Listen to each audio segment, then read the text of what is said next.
मंगल ग्रह रे पानी अछि कि कौन पृथ्वी भली सेठारे भी थिला कि समुद्र। प्राय 19 शताब्दी मनीष एही प्रश्नर उत्तर खोजबाकू प्रचेष्टा चलाइछि।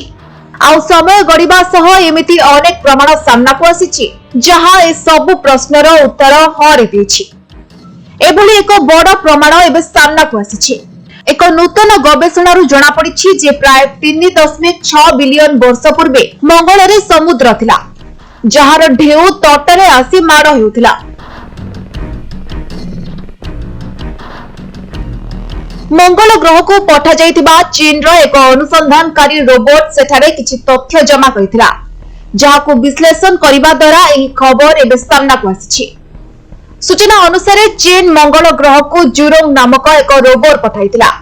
एही रोवर एवं एहार भूमि भेदकारी राडार मई 2021 रु मई 2022 पर्यंत गोटिए वर्ष धरी सेठारे तथ्य खोजी चलिथिला एवं मंगल रे प्राचीन तटरेखार आविष्कार करिथिला।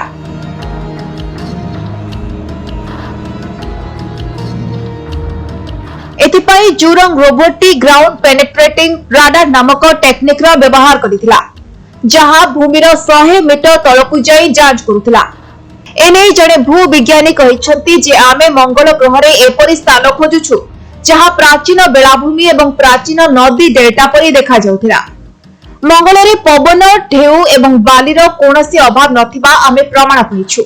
पृथ्वी रे थिबा बेलाभूमि परि मंगल ग्रह रे मध्ये समान धरणर बेलाभूमि रहिथिला।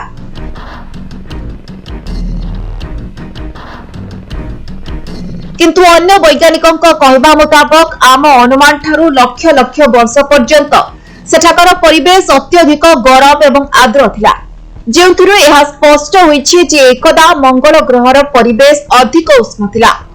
सेठारे आर्द्र जलवायु सह एक महासागर रहिथिला जहां मंगल ग्रहर भूपृष्ठर 1/3 भाग को घेरी रहिथिला।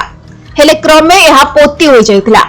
आउ एबे एहार तथ्य सामना को आसीबा परे मंगल रे एकता जीव जगत थिबा नै पुणी थरे आशा संचार होइछि।